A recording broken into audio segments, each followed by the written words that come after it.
I think the thing for your rock stars is that to have a room that sounds good enough to put loud speakers in and mix on is really difficult and can be expensive. Whereas a pair of headphones, you're wearing your studio. So if you can get to the point where you know headphones well enough that you can actually mix on them, it's genius. You can mix absolutely anywhere, and you don't have to think like, oh man, am I really hearing what I think I'm hearing?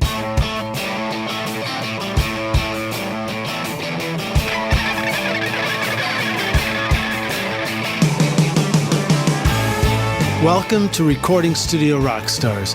I'm Lid Shaw, and this is the podcast created to help you become a rock star of the recording studio. Today's episode of Recording Studio Rockstars is sponsored by Roswell Pro Audio, maker of handcrafted microphones in California. Inspired design and impeccable attention to detail will help you capture a gorgeous vintage sound without the vintage price tag. Check out their beautiful line of microphones at roswellproaudio.com. You may already know that using true analog gear is one of the best ways to create a great record. Yet increasingly, we live in a digital world, recording and mixing inside the computer. So what if you could have the best of both worlds? Tegeler Audio Manufaktur is bridging the analog-digital divide by creating high-end analog gear like the Schwerkraftmaschine compressor and the Raumzeitmaschine reverb, whose knobs you can control remotely using a plugin in your DAW. Or their many analog units like the Cream bus compressor with mastering EQ, or the Veritube recording channel that let you save your settings using a custom recall sheet plugin, offering a complete line of pro audio gear from compressors to EQs to reverbs and beyond. Now you can get a pro analog sound while benefiting from the power of digital. Let your DAW help you move your knobs so that your music can move you. Click the link in the show notes to learn more about Tegeler Audio Manufaktur. Hey Rockstars, it's your host Lid Shaw, and welcome to Recording Studio Rockstars, bringing you into the studio to learn from recording professionals so that you can make your best record ever and be a rock star of the studio yourself. My guest today is Andrew Scheps, a multi-Grammy award-winning engineer, producer, and mixer who has worked with a wide array of great artists, from his humble beginnings as a keyboard tech for Stevie Wonder to live sound for Michael Jackson, and on to recording and or mixing top-selling hit records for the Red Hot Chili Peppers, Adele, Audioslave, Green Day, Beyonce, Zac Brown Band, Jay-Z, Weezer, Metallica, and Black Sabbath, to name just a few. Andrew is known for his loud and exciting mixes and for bringing, among many things, and for bringing all that to life while mixing within a DAW, or otherwise known as ITB in the box. He has also helped to create some of the tools that we can use for mixing in the box ourselves with his great plugin designs for Waves, the Sheps 73 Parallel Particles and Scheps Omni Channel, which I highly recommend that you check them out, Rockstars, because they're very cool, and Andrew has some wonderful videos explaining how to use them properly as well. Andrew is ubiquitous on the internet for his many helpful teaching videos, and for a good reason. He has a ton of experience and a natural gift for teaching. So I'm super excited to have him joining us today for this extra special episode of Recording Studio Rockstars. Andrew, welcome to Recording Studio Rockstars. I think I already know the answer to this, but are you ready to rock? I hope so, yes.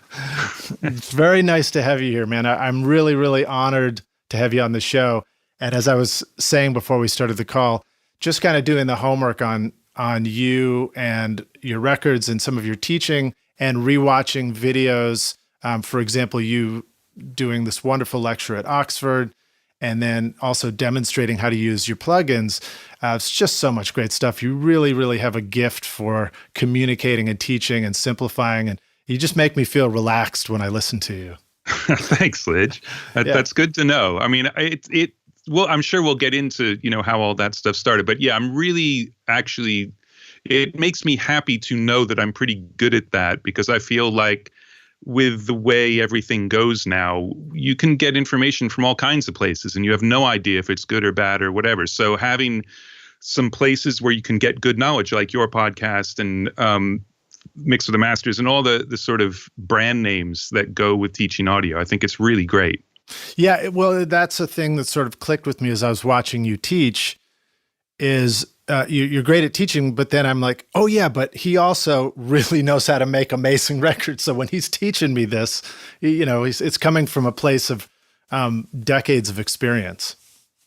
Yeah, I think what's great about it, though, is it makes you think about what it is that you're doing. It's really easy to try and keep it, all sort of off the cuff and seat of the pants, and you have no idea what's up, but it's going to be awesome. And there's definitely a time for that, but you should always be able to kind of go back and figure out why it was awesome, at least why you think it was, because that just gives you tools to help make other stuff awesome. Yeah, indeed. Well, so I have done an introduction for you, but can you kind of let us know a little bit more about who you are in your own words, sort of briefly, and let us know how you got into all this recording and stuff? Because I learned some things about you. I think we actually have a little bit of parallel paths. That was not a pun about your plugin either. But tell us a little bit more about how you got into recording and where you come from.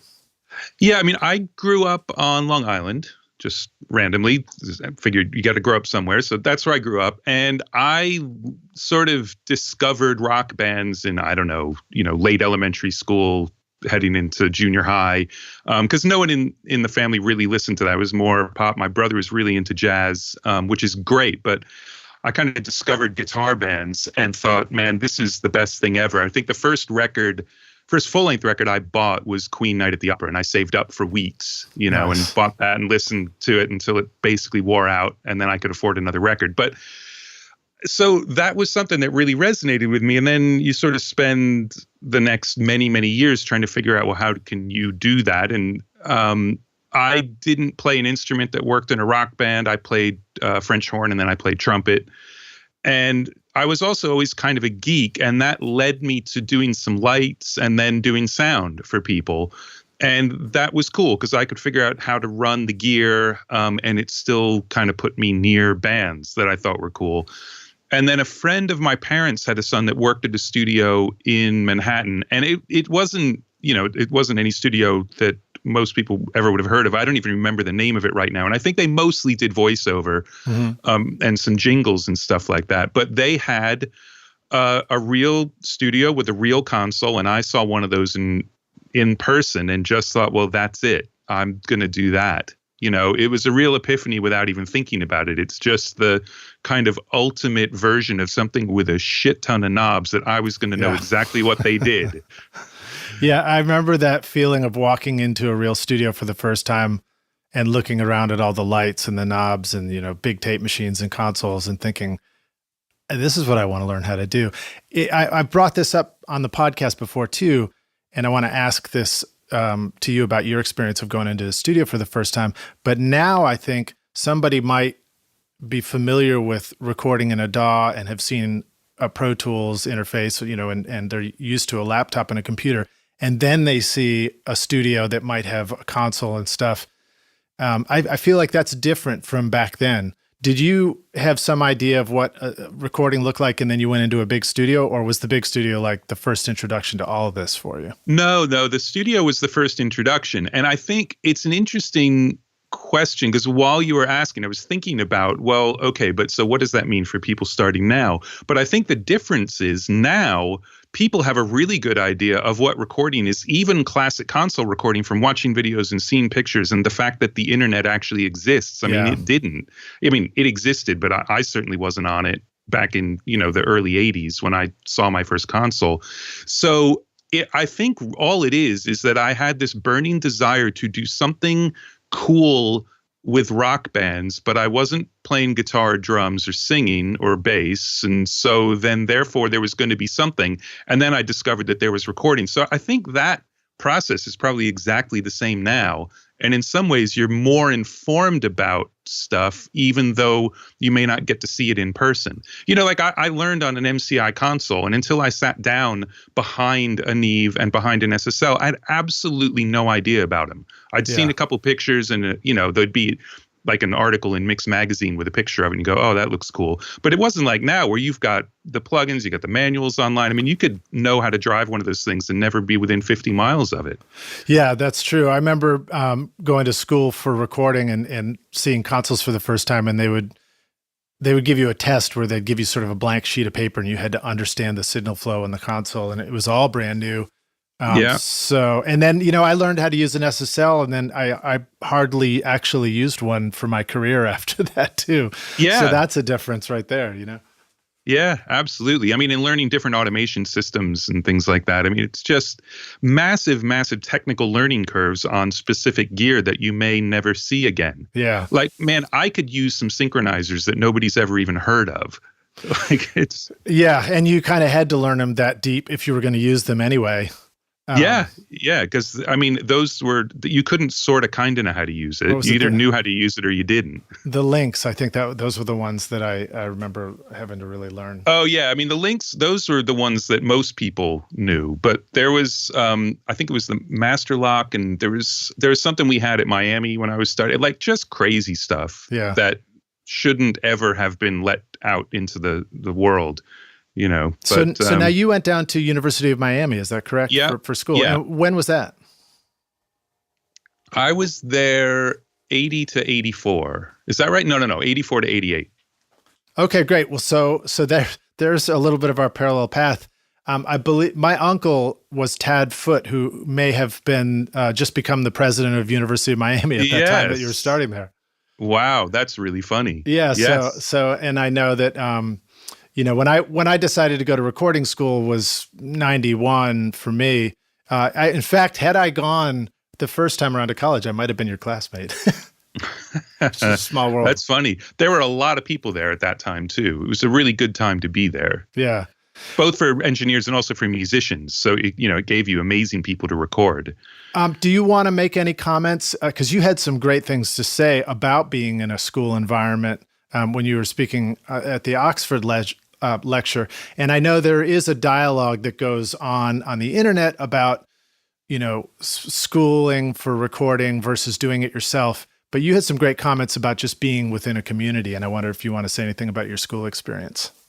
Yeah, I mean, I really loved being there. It was the reason I was there is because my parents said you're going to get a 4-year degree. I mean, that was a time when if you didn't have a university degree, there was a real disparity in what you could do and what you couldn't do. And my parents were both teachers, so they just said you're doing a 4-year degree. So I only had 2 schools in the country at that point, at least that I knew of. There was Berkeley in Boston, and then there was University of Miami, and everywhere else there were recording programs, but they were sort of tacked on to other majors, whereas this was a full-on thing. So that's why I chose it. But I loved being there because it was part of the music school, which was terrible for me because it meant I had to play trumpet all the way through college, which was a nightmare. But I mean, and not just for me, it was a nightmare for anyone in the room with me. But it meant that there were a bunch of great musicians that you could record. We had to record everybody's senior recital, and those were all recorded by students, as well as there being a studio that you could book out overnight. There were sessions from 5 p.m. until 8 a.m. every weekday, and then 24 hours a day on weekends. Yeah. And you would just book the studio in 5-hour chunks and go fail. I mean, what's great about it is that it is a place that you can fail miserably and nobody knows. It doesn't matter. If it takes you 5 hours to figure out how to use the automation and now your session's over, well, okay, that just wasted a bunch of your time. But now you know, and next time you have a session, you'll use it and it'll be fine. So that I think is great. And I think that the biggest thing for me, though, is there's this thing about, there's no right way to engineer. And that's absolutely true. And I think there's some amazing records made in very bizarre, unorthodox ways where, textbook would say that that's not the way to do it. But I think that basically that's missing the point. That's making an argument that doesn't actually exist. What my argument is you need to know how the tools work that you're going to use, because then you can use them any way you want to use them. Yeah. But if you just learn on your own, you may not understand that you could go out of an 1176 and that could be line level. You don't have to go into a preamp. You could take a 57 straight into an 1176 and record it. And they're just things about impedance and level matching and what actually is a compressor and which pieces of gear could you run through backwards and which can't you, and when should you use a reamp box to go into a guitar pedal and when don't you need to, and all that kind of stuff. And that's what lets you go be crazy and be super creative. But if you don't have that base knowledge, I think really you end up being less creative because you find stuff that works and you'll stick to it because you don't trust necessarily that you can go do something totally different and it'll be okay. You know, before we started this call, I had mentioned to you that I have one of your plugins, the Parallel Particles plugin. And I mentioned also that in getting ready for this, I went back and watched the video where you explain how to use it. And it's funny to me to hear you describe learning and then using stuff, because even something like that you tried to make really easy to use and simple for me, I learned a lot just by watching you describe it again, and had these aha moments where I'm like, now I'm more confident to go back in and be more playful with it and use it in places I might not have even tried to use it before. So I think that's really insightful. Another thing from schooling that I experienced and always described to people about going to college for recording, and I think I heard you talk about it at Oxford as well, is just that simple idea of putting yourself in a place where you are surrounded by people that are all doing the exact same thing that you're trying to learn how to do. And that's all anybody wants to talk about. And I find that to be a really helpful experience.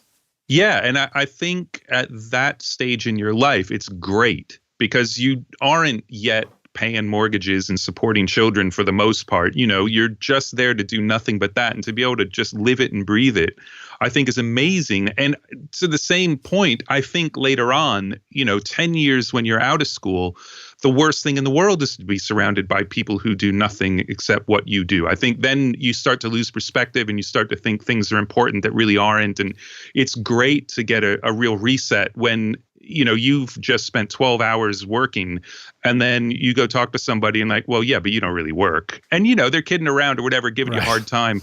But you can say like, well, no, compared to the guy who's cutting down trees all day, no, I don't. And that's fine, and I think that that's really healthy. But when you're learning it, man, it's great to never have to think about anything except that and possibly like donuts. Yeah. Well, and another thing, it's interesting to hear you talk about that, later on what you want to surround yourself with. But you were talking about, taking inspiration from great painters and things like that. And I think that becomes a really important part of understanding your experience in recording and mixing music. Is you need to begin to draw inspiration from places that have nothing to do with the technicality of the equipment you're using. Yeah, well, because the point is to get past the technical part, to know the technical part so well that you don't have to think about it. And then that's when you get creative. And creativity is creativity. I don't think it matters whether you're doing music or painting or writing or thinking about how to talk to a kid or, it doesn't matter what it is. When you're making stuff up out of thin air, the better perspective and the more references you've got from everywhere, the more creative you'll be. Yeah, indeed. Well, so let me try and move us forward through some of these questions I've sent you as well. But, I like to ask our guests to share an inspirational quote on the podcast. And I wonder if there's anything that you wanted to share to kick this off that kind of gets us excited about hitting the studio. Oh, man.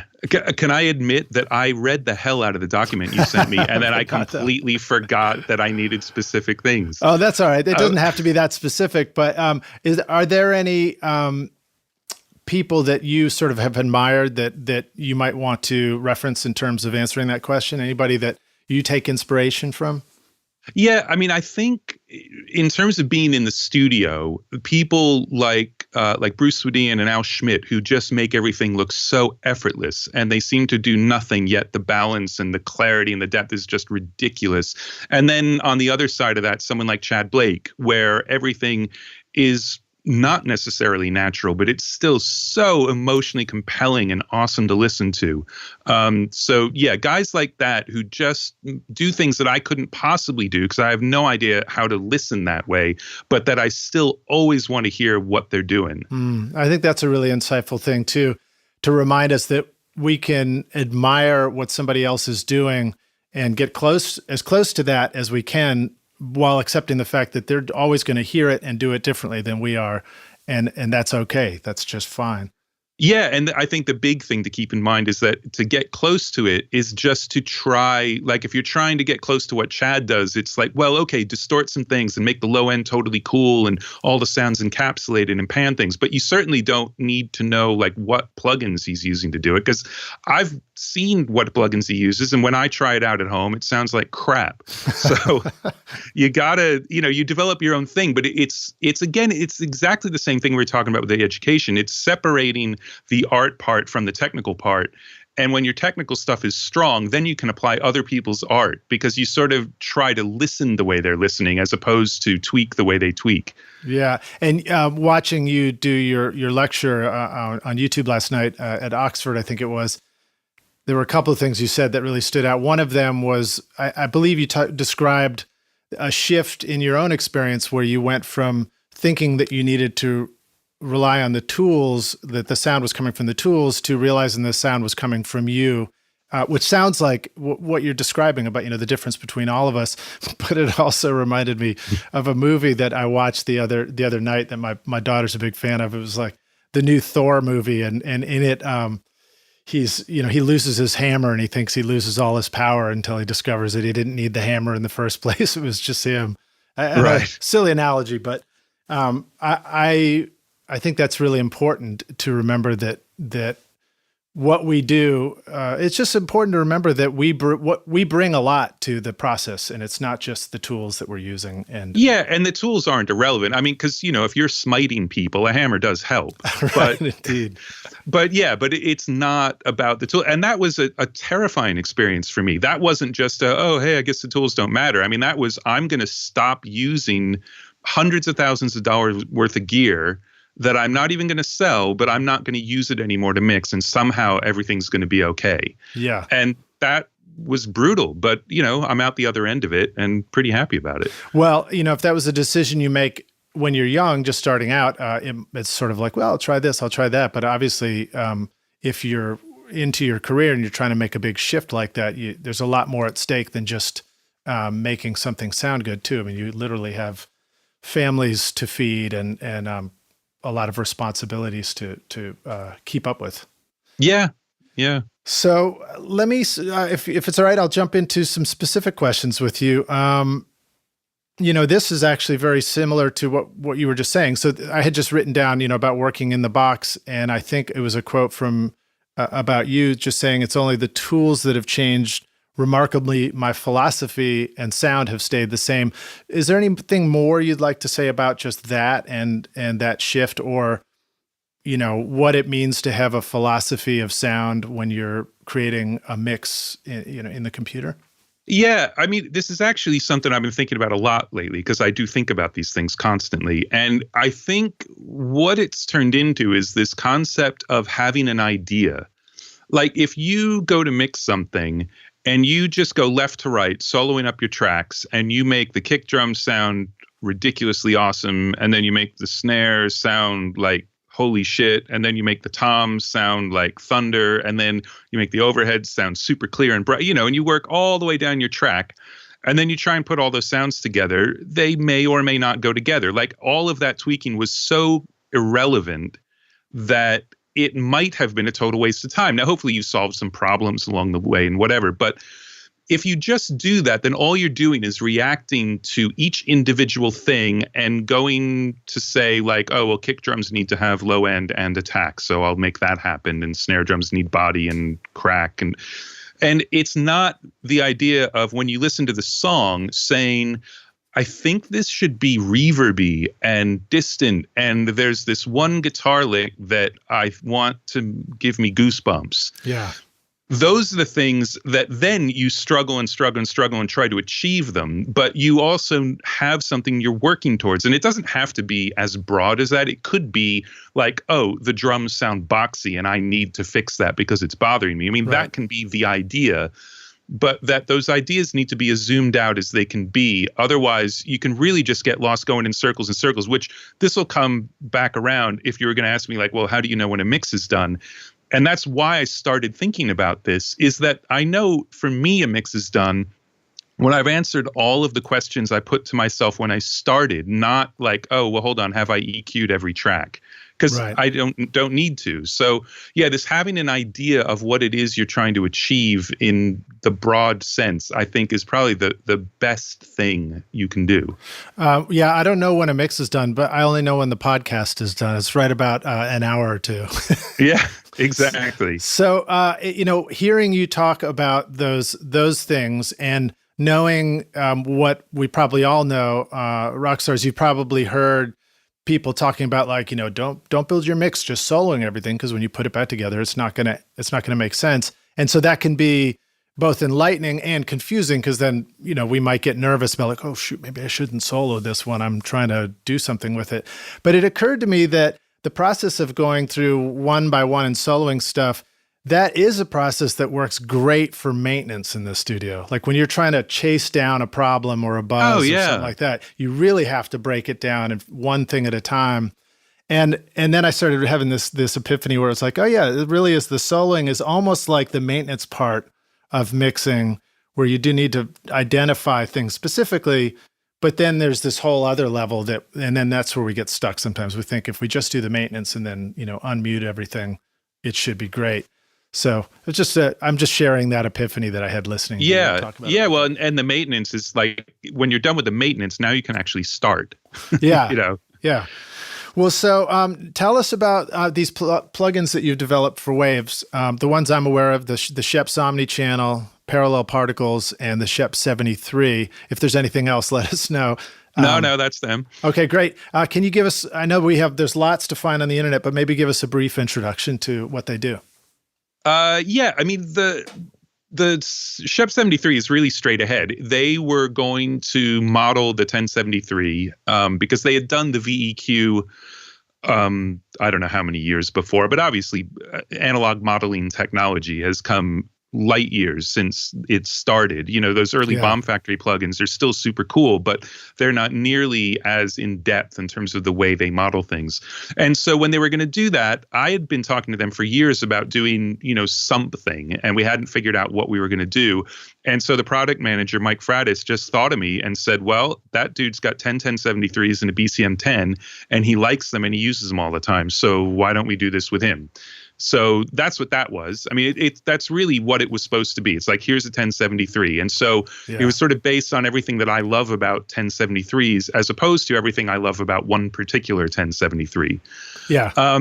Then Parallel Particles came from the original discussions with them were about, well, how do we make plugins that do the crazy parallel stuff that you do?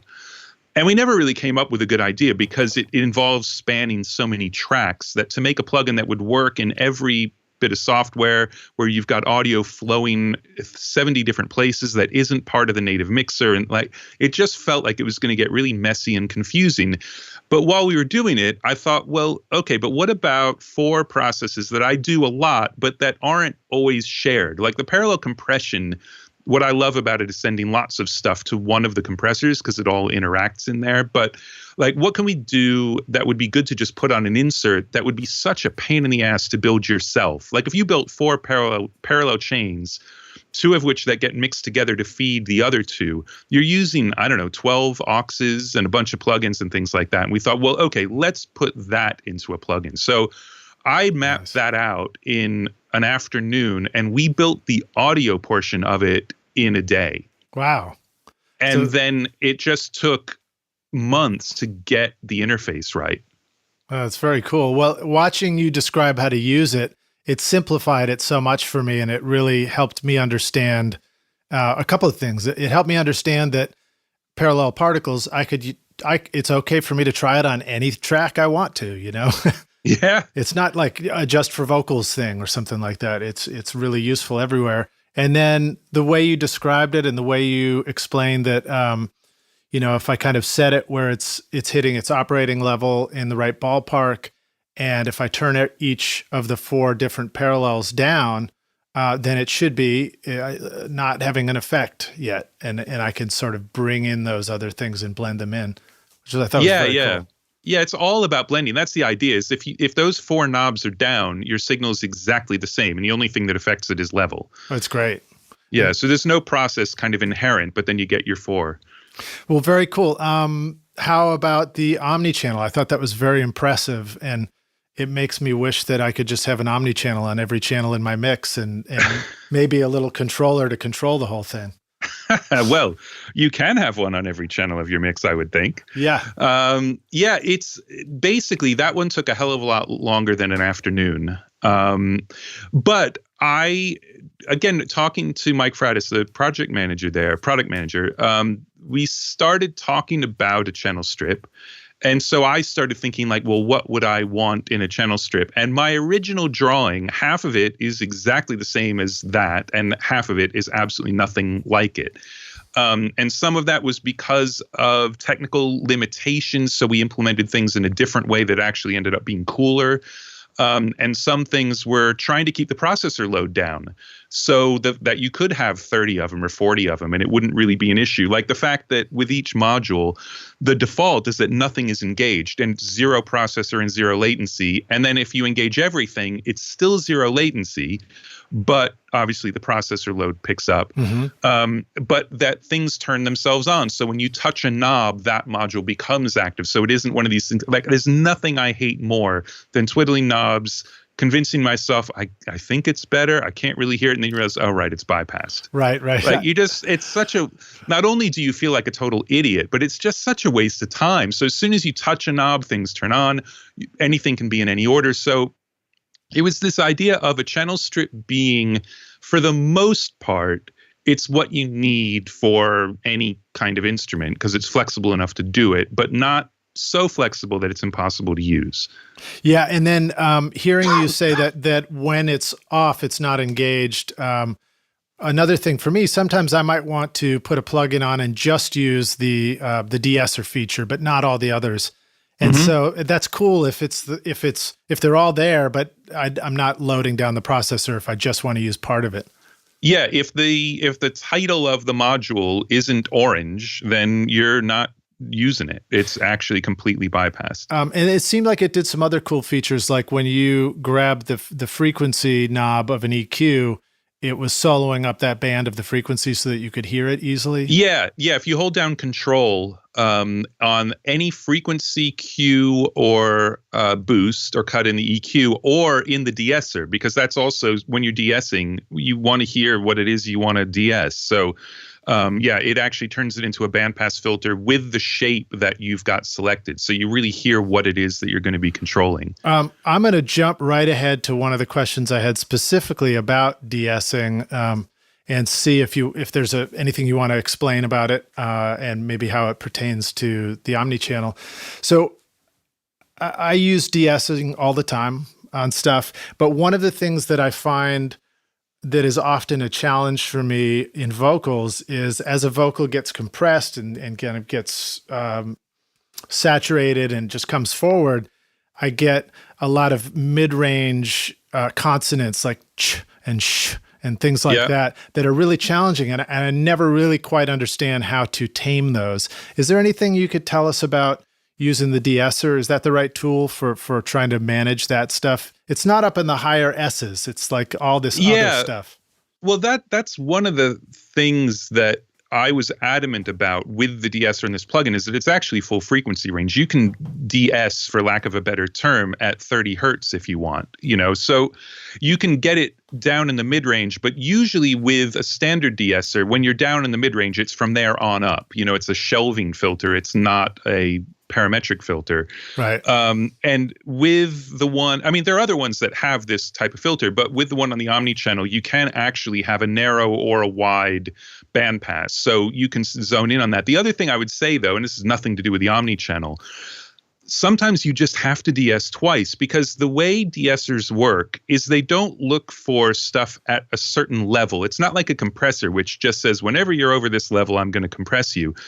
Most de-essers are looking at the difference between the energy across all frequencies and the energy in the frequencies you're telling it to look at. And it's that difference. So the more you compress, the less difference there is. So it's harder for it to actually go into it. So what you'll do is you turn them into Sylvester because you're just sucking out everything that's top end. So if you de-ess a very first thing, there's more dynamic range between those S's and ch's and the rest of the vocals. So you have a better chance of actually sucking them out before the compressor. Then de-ess again afterwards if you need to. I think that's great to hear, because I've found myself asking that question a lot. And I've always thought, well, if I need more of an extreme difference between things, then I should put my de-essing at the beginning of a chain of stuff before I've compressed it. But then I've also thought, but after it's compressed is when the S's seem so damn loud that maybe I should put it after. Yeah, but the more you can take care of it before the compressor, obviously the less there will be afterwards. I mean, I generally de-ess twice. It's the first plugin on the vocal track, and it's the last plugin on the vocal chain, whatever that is. Cool. All right, that's a great tip. Thank you for that. And then, I found. And also, just the other thing is sometimes you just have to manually edit them. I've got a macro that takes whatever is selected, separates the region, turns it down 5 dB because I have to do it so often, and it started from S's. Yeah, that's a great tip. And I don't often do that to vocals when I'm mixing, and I probably should. No, it's brutal, and I hate it, and I never, ever, ever want to do it. But sometimes you just have to. Yeah.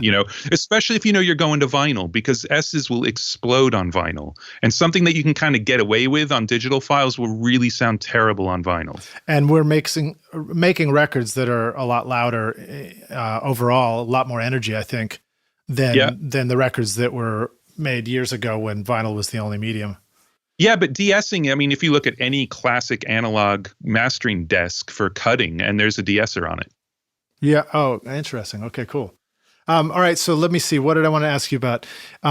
So if I want to address some of those that kind of stuff, I'm trying a de-esser, and I'm just simply hunting around for the frequencies where those really just hurt my ear as I discover them. Yeah, I mean, that's one thing to do. Another, especially with chuz, is editing them will help a lot. Okay. But the other thing is the attack time on your compressor. Because if you've got too slow of an attack, that will get through the compressor. So if you can speed up the attack a little bit, you might catch them. And did you include attack and release times on the de-essers? Or on the compressor? No. I'm sorry, on the compressor. Yeah, on the compressor, not on the de-essers. Okay, no. Okay, cool. Now, the next question I want to ask is, if you can go down to a low frequency on the de-esser, is that something you might use to help address a plosive? Or do most plosives just need to be addressed manually again? Well, again, I generally will, I've got a preset for a one-band EQ 3, in Audio Suite. And if I've got real trouble, I just sort of zoom the waveform, whip through the vocal, and high pass them at 120 or something like that. You can just automate a high pass if you want to do it that way, whatever. I like to see everywhere there's automation. So the idea of having automation on just a high pass filter doesn't appeal to me. But yeah, you could absolutely use the low frequency de-esser for it. You just want to make sure you're not taking out too much body of the vocal. Yeah. Okay. All right. Great. Well, thank you for telling us about all those. Again, Rockstars, there are many videos where Andrew has really broken down the Omni Channel, Parallel Particles, the 73. So just go check those out, and I'll include links to those in the show notes too, so you can go see them. Andrew, let me jump into some specific questions about records and stuff, and just talking about making records, how that might apply. One of the records that I remember really loving when it came out too was Audioslave, and Cochise has got one of the best rock snare sounds ever. And I wondered if you would like to share any advice about mixing great rock drums to sound full and in your face without also sounding harsh. Yeah, I mean, first of all, that record, the drums were tracked by Dave Schiffman. And the album was mixed by Rich Costi. I came in and did they were tracking to tape. They had about 200 reels of analog tape. And so I did a lot of the assembly and then a lot of the overdubs. Wow. But, and I got to do an entire round of vocals with Chris too, which was absolutely mind blowing. But, that snare, we commented on that snare all the way through the tracking. David walk in while I was listening to takes and like comping verses together and things like that. And be like, man, that snare makes its own sauce. That was how we described it. It's a bell brass, and it was just brilliant. And it had to be tuned right. Those snare drums eat heads. Heads do not last long. I think it's because it's got a sharper rim or whatever. Yeah. I don't know enough about it, but there was a drum tech there all the time, and it was a difficult job to keep that snare sounding good. But man, when it was right, it was just absolute magic. In terms of mixing stuff, I mean, parallel compression on snare drums is great for getting length. The problem is, of course, you end up bringing up hi-hat, because usually the hi-hat is as loud in the snare mics as in the as the snare is. So that's kind of the problem. Is compression is great on snare drums, but it loves hi-hats too. So it's just finding that balance, really. Compression eats hi-hats for breakfast. Well, unfortunately, it seems to eat them and then puke them out all over your speakers. That's the problem, really. It brings them up, it just makes them so loud, because when you really smack the snare into a compressor, then the hi-hat's just there all the time, and there's no dynamic range left in that. So it's a bit of a problem, which is why parallel can be good. I use de-essers on snare compressors all the time just to suck that stuff out, or even static EQs, just like get rid of the mid-range. If you can manage to keep the crack and the rattle and get rid of some hi-hat harshness, then that's the way to go. And also, you'll get that from overheads, and that it's that space around the snare drum that lets you have a super defined close mic that'll work. If you just have that by itself, it's going to sound really, really dry, especially once you start putting guitars in and things like that. It's just not going to work. But the parallel compression and the overheads, and then even parallel distortion on drum kits, things like that, just to give it length, is what will make the snare still feel dry, but it won't actually sound dry at all. Okay, so if I understand what you're saying, it's a reminder also that the close mics are terribly important on something like the snare, but it's also those mics on the rest of the kit and the energy mics that really give us the character and the fullness of the sound, especially when you have guitars in there and stuff. Yeah, and I think like the way I mix drums, I get a lot out of overheads and like mono microphones that are close to the kit, but I have a really hard time with room mics. They always just sound too distant and too messy. So I get ambience by crushing close things more than I do by using far things. I mean, I hear records with room mics. I just think like, man, I wish I knew how to make drums sound like that, but that's just not something I'm good at. Are there any sort of ambient crushable mics that most of us are forgetting to include when we record the drums that you want to remind us to maybe try? Oh man, the best sounding mic on the drum kit will be your talkback mic. Take an SM57, point it at the side of the drummer's head, and put it through like an 1176 or something like that, all buttons in, like really smash it. It is the best vibe mic ever. Oh, that's awesome. Thank you for saying that. So I have a friend here, Jamie Tate, who mixes a lot of great records, and he had a talkback mic that was like that. He talked about it on the podcast. I think it's a 58 that was pointed from the drummer away, and it was meant to pick up everybody in the room when they were just talking during a tracking session. Same thing. That one always just goes right in the final mix as well. Yeah, indirect miking is cool. I mean, because you think if I take a directional mic and I point it away from the drum kit, like, oh, well, that's just going to be noisy. But it's still 100 times closer to the drum kit than anything else in the room. So the drums will be loud, but it won't be miking any particular part of the kit. So yeah, that can be great. Great to just point one at the floor. Just try things, but don't go more than 6 feet away from the kit, and you're more likely to be able to put it in. I mean, we're talking about like a rock song with distorted guitars, Yeah, exactly. And that's, something that gets me excited. And certainly a lot of the records of yours that I'm listening to that I'm like, oh, I want to ask about that. They probably have rock guitars in them, Yeah. Well, and they've all got a 57 near the drummer's head. That's great. So 2 thoughts. One is, I love that you mentioned near the drummer's head, because it reminds me always that the drummer's head is where the drummer's used to hearing his instrument. And I always think it's worth at least checking out a mic near the head of the musician, because there's a good chance that instrument might sound pretty damn good in that spot, because that's the way the musician is making it sound. Yeah, well, Frank Filippetti and Elliot Shiner just did something where they had a traditional miking setup, and then they also put, I think it was lavaliers, I don't remember exactly, strapped to the head of every musician and recorded a band. That's cool. And then compared the two. Rockstars, just a reminder, so you don't have to discover this the way I did, but remember when you do put a mic very close to the head of the musician, if that musician happens to be a drummer and they've got the click track really loud in the headphones, you might be hearing that click track in that mic. Yes. So watch out for that. And then the other sort of silly thing, and you could, I almost hope you shoot this down, is I had noticed before that maybe not even the talkback mic, but the scratch vocal mic that always made the drums sound cool, or often did. And I was like, oh, it sounds cool. And then I was like, oh, cool. Well, I should remember to put up a fake scratch vocal mic for the drums. And then I try that and I'm like, oh, that one doesn't sound cool. It's almost like it has to be wrong for it to sound right.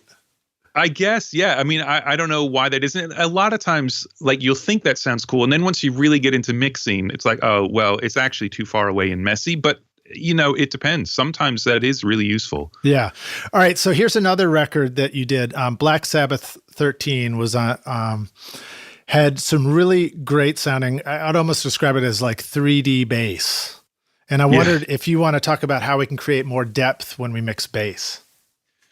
Well, again, I mean, the source on that was amazing. That was tracked by Greg Fiddleman, and he's amazing, and Geezer's ridiculous. So if you start with a great bass player playing a great bass through a great bass rig, and then that's a lot of your job done. But I think the biggest thing is to make sure that you don't have other things interfering with the bass. Like, it's really easy to say, man, I want the drum room to have a bunch of low end on it because that's going to sound super cool.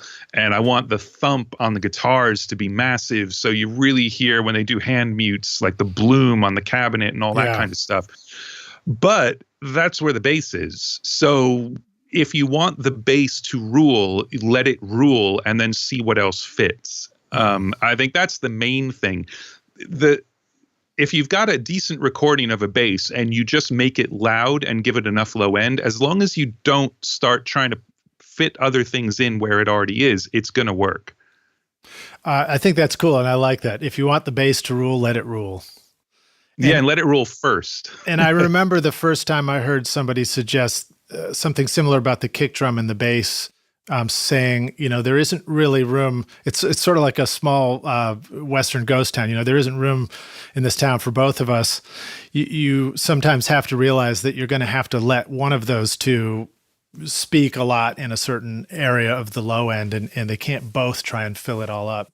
Yeah, I mean, and there are tricks you can use. I mean, there's like in EDM, sidechain compression of the bass with the kick drum sort of thing. But you can do that with acoustic instruments too. Like, one of the reasons the de-esser is full frequency is because you can put an external sidechain into it. So if you put a de-esser at, let's say, I don't know, 80 hertz, 60 hertz on the bass, but trigger it with the kick drum, it'll only suck a little bit of low end out of the bass every time the kick happens. Now, that might be terrible because you're going to lose the attack when they're playing together, but it might also be that you really want the character of the low end of the kick drum whenever the kick drum plays, but you don't want the kick drum to rule the low end because it doesn't play all the time and you need the slab of low end energy.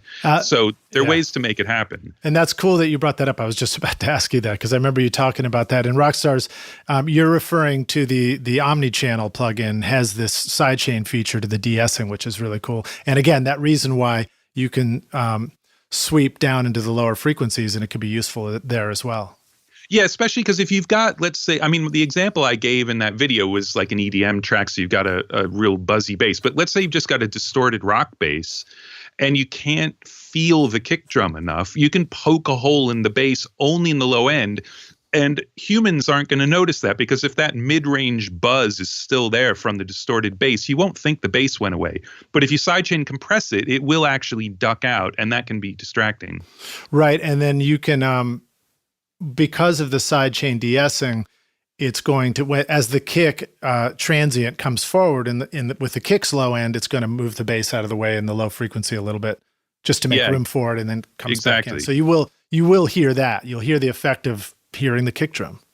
Yeah, exactly. Okay. I mean, and it doesn't work nearly as often as I would like it to, because in my head it's such a great concept. But well, every once in a while it's genius. That reminds me. It's one of the things about why it's so great to share so many how-tos in the world of recording, is because it doesn't mean that a particular how-to that somebody shares with me right in this moment is going to exactly work for what I'm trying to do. But I love that.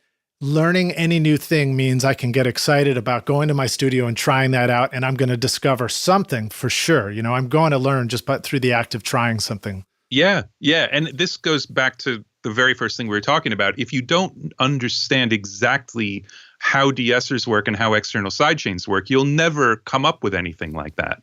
Yeah. So one more question regarding low end, then we'll take a break for the jam session and come back in for some more questions. But Jay-Z, the Black Album, that was a very important record, and I know you've probably talked about it many, many times.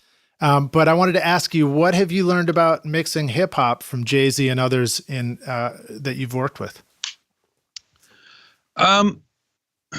Nothing. Because I think the thing about 99 Problems is that I mixed it like it was a rock track. I mean, it helped because it had guitar samples, so it was a bit like that. But yeah. I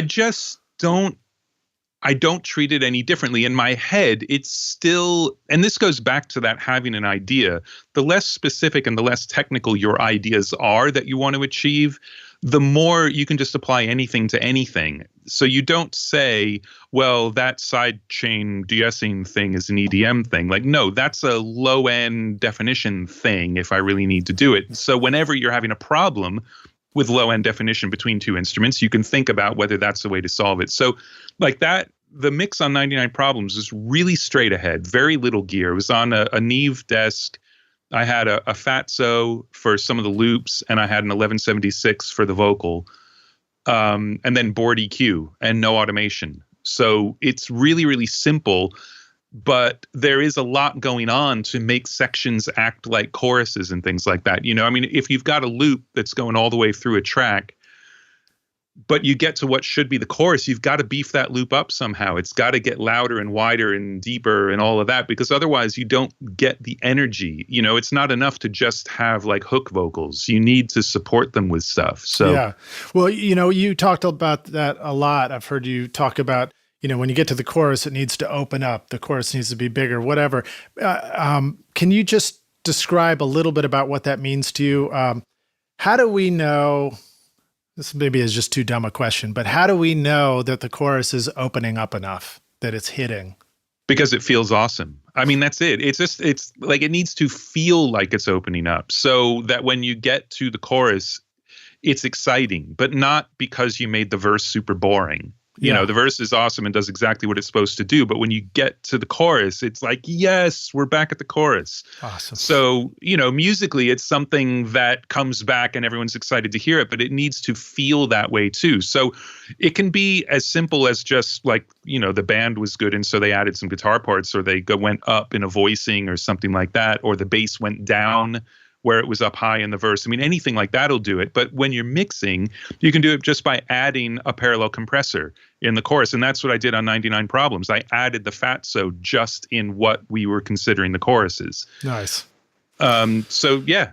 Let me spin this one last question, then we'll take the break. So, as far as feeling, that implies that, if I'm going to know if something feels great, I mean, there's only one person to ask, and that's me, Yeah. And so, but at the same time, I think sometimes we can doubt ourselves and doubt our feelings. Do you have any advice or tips for how you either avoid doubting your feelings, or how you sort of keep revisiting this trusting your own feelings and make sure that you've got, I mean, is there like just what advice do you have for that about people being able to trust themselves?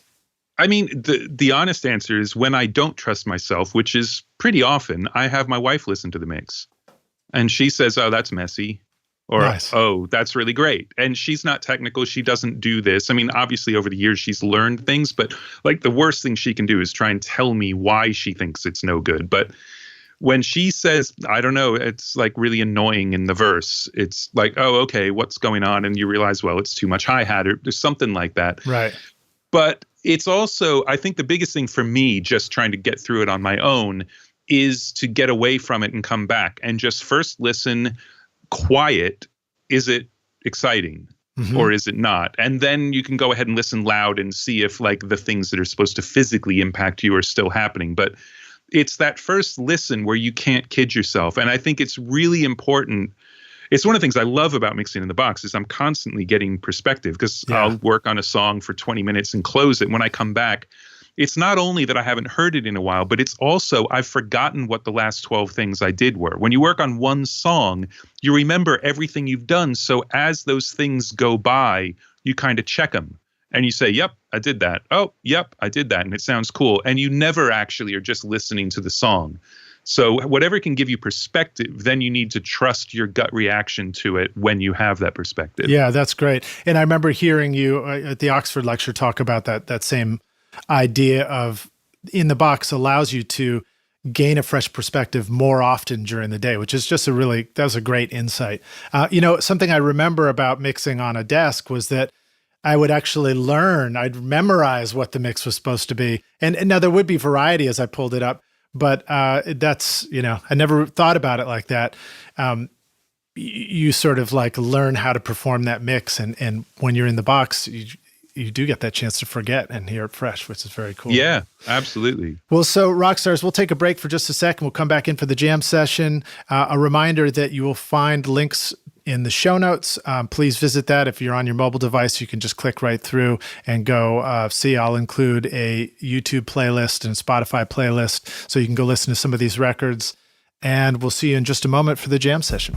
Roswell Pro Audio brings you microphone design that is out of this world. Endorsed by a growing list of artists and producers like Phil Collen of Def Leppard, Ross Hogarth, who's recorded Van Halen, Ziggy Marley, and the Doobie Brothers, and Super Dupes, working with Drake, Mary J. Blige, and Eminem. These are all rock stars that have discovered just how great Roswell microphones sound. Check out the Mini K47, which uses a capsule modeled on the one in the vintage U47 at a street price of only $299. Or the beautiful Delphos condenser microphone with a capsule tuned like the vintage U67 with great clarity and far lower noise at a street price of only $899. In fact, you are hearing my voice right now on the beautiful Delphos microphone. These mics are carefully crafted by hand and immediately feel good even before you plug them in and hear how great they sound. These are well-built microphones that will last you and your studio a lifetime of great recording. Check out more audio examples of these awesome mics at roswellproaudio.com. Hey Rockstars, we're back for the jam session. My guest today is Andrew Scheps, and we're going to jump in and ask some more awesome questions about making records. Andrew, are you ready to jam? Always. Awesome, dude.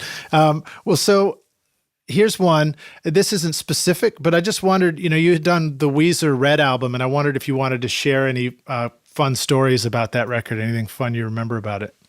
Yeah, that record, we actually took quite a while to make it, and we tracked first at a studio in Malibu, which is very traditional and things. And then I think it was River's idea. There was a Malibu like performing arts center. And so it was a hall that seated, I don't know, 800, maybe, no, smaller than that, probably like 600, something like that. And it was available. And so we rented that. And it had a control room. They built an API legacy control room like upstairs and down a hallway, and there was a video link. And so the first day we went there, the idea was we could set up everything on the stage all at once, and they could just move around and choose instruments and play. Mm-hmm. And so we set up, and it took 2 days to set up, and I'm set up in that control room. And within about 30 seconds, I just knew this sucks. Like they're down there on the stage, wandering around, looking at each other, and I'm looking at a video monitor. I can barely even hear them when they're talking because they wouldn't be next to a mic. And I thought, well, that's it. We're not doing this. So we moved that first night down to the front of house position.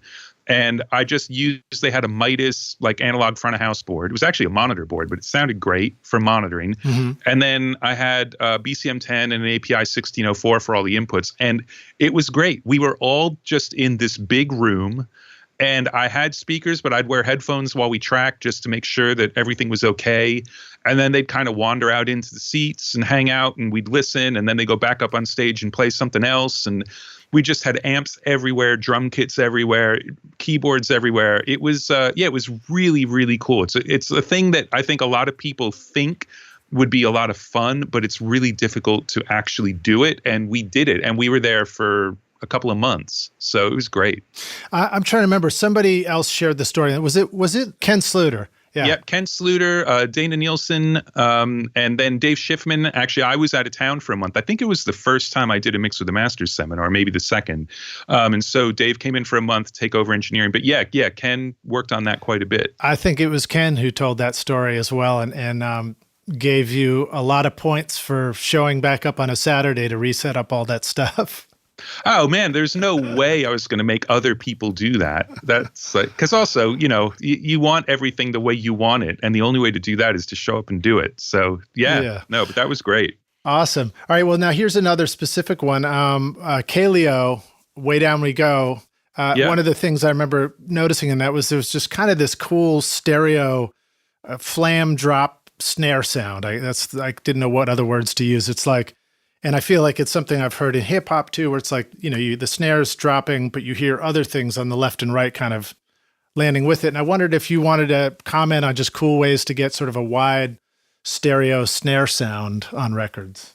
Well, that is a lot of percussion from what I remember. So those are actually other things happening on the backbeat. I don't remember specifically, but I'm sure that had like stomps and claps and things like that.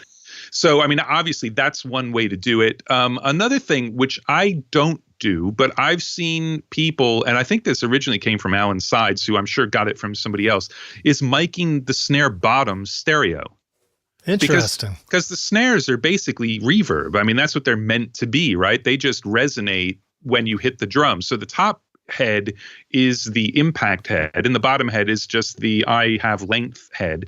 So mic that stereo. And I think, for a rock track, it's not going to be that wide. But man, if you're playing quietly or brushes or anything like that, that's actually super wide. That's a super cool idea. I love that one.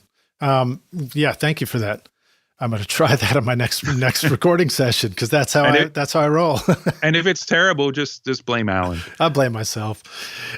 Okay, cool. So now another one was an acoustic guitar, and you actually showed some cool ways to use, again, the de-esser and the Omni Channel on acoustic guitar, which probably pertains to this question. So I was listening to the Jake Bugg Shangri-La record, and I was thinking about how those acoustics feel rock and roll and sit right alongside electrics, and they just go together real well. And I wondered if you wanted to comment about acoustic guitar and rock stuff, or some things that people don't always think of to try as far as treating the acoustic to make it fit. Yeah. Again, I did not record those acoustics, and I'm trying to think like if there was anything in particular I did. I mean, some of them were recorded while Jake was singing. So of course you've got your bleed issues. Mm-hmm. So I think with acoustics, though, you really have to decide, like, what's the job they're doing. If they're on their own, then you've got this whole world of like mid to lower mid tone. That's the body of it. And how do you make that sound good and natural without being boomy? And that's something like that de-esser down low in the low mids or whatever could help with, kind of tame when it gets boomy, but let you not have to just EQ it out. But as soon as you start putting other instruments in, especially electric guitars, it's just, what is it doing? And because acoustic guitars, when they're strumming, have two jobs. One of them is tonal and one of them is rhythmic. And you just have to decide, is it only doing one of those two jobs, or does it have to do both? And which one's more important? And how are you going to make that happen? And the tone is going to be up above all the cool, good sounding part of the guitar. The tone is going to be in the mid range. So you just decide where you need to focus the guitar, and don't worry about whether the guitar sounds good on its own. The drag is when you get like sorry, just hit the mic again. The drag is when you get an acoustic intro, and then that guitar continues on, but then the song gets bigger and bigger and bigger. And you may need to automate. You may need to have a track that's just for the intro, and then it'll actually change sounds once other stuff comes in, because the thing that sounded good enough on its own is way too big to live with everything else. So you just have to figure out how to transition that stuff and make it happen. That, you're reminding me, that's, for me, has always been the toughest songs to mix. The ones that look like a long triangle that gets, that just crescendos. And I guess those are ones that are frustrating, because it seems like you can do less of setting a balance and then that's going to work for most of the song. It's like you can kind of set a balance here and then you're going to have to do a bunch of stuff at the end, or you can set a balance at the end and you're going to have to do a bunch of stuff at the beginning. But I guess automation is really where it's at. Yeah, absolutely. And look, if the arrangement is done well, you can get closer to a balance than you probably think you will. But it is things like the one instrument that's all by itself at the beginning, that's a special thing. So that's got to sound a certain way. But I think the only mistake you can make is to decide, okay, well, now that's the way that has to sound all the way through. You need to make the transition so it isn't distracting, but you probably have to transition the sound when the other 900 things come in. Nice. All right. Well, so now here's another specific question. This one is Adele 21. I've just mentioned or noted that it was a great example of vocals with space around them, yet there's still room for a powerful band too. And I wondered if you wanted to share any tips about mixing where you leave space for the vocal and the band is, still powerful. I've certainly heard people, and I tried this myself, talk about maybe don't mix the band first, maybe start with the vocals and then add the band. What would you like to talk about as far as making sure that your vocal doesn't sound like a little pinched fly in the middle of your mix, but still sounds wonderful? Well, I mean, obviously that's kind of a special case because of her voice. And also it's a ridiculously good band. And again, tracked by Greg Fidelman, it all sounds really good. But in general terms, the way I do that, I can't start with the vocal. That just doesn't make any sense to me. The vocal is the most important thing. There's no question about that. And I need to, when I start a mix, I always listen with everything in and I listen to the rough mix. So I know what the vocal's going to do once I get it back in. But I need to get the band together so that I know stuff works. Because once the vocal's in, it's really difficult to listen to what's going on with the other stuff. But the thing I think that works for me is this shared parallel compression thing. So I've got a stereo parallel compressor that most of the instruments go into, and so does the vocal. So when the vocal hits that compressor, it's the loudest thing in it, and it pushes everybody else down. So it's almost like auto mixing, but because it's blended in, you don't hear things pumping.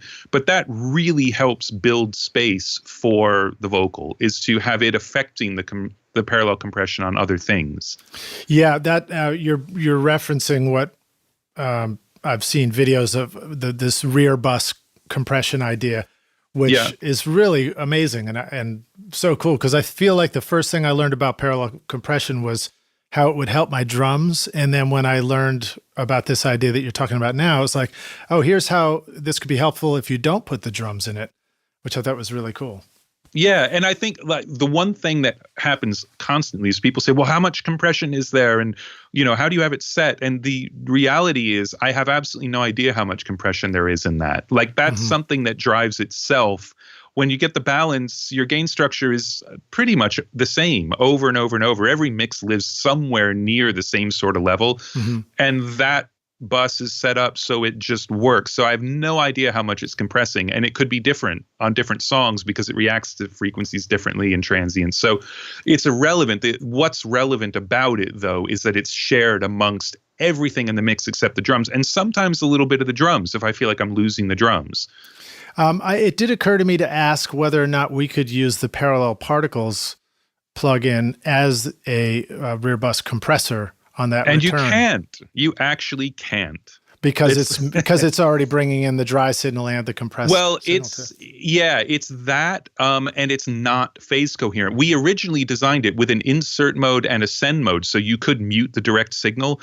But because of the way the processes are and the way they line up, it's only phase coherent within the plugin. There's no way to just say, oh, that's the delay comp for it, and now you're cool. So you can't just send off to it. It'll be phasey. Well, I think that's cool. And also, it's one of the things that I felt like I appreciated about you designing plugins is you really are watching our backs with these things.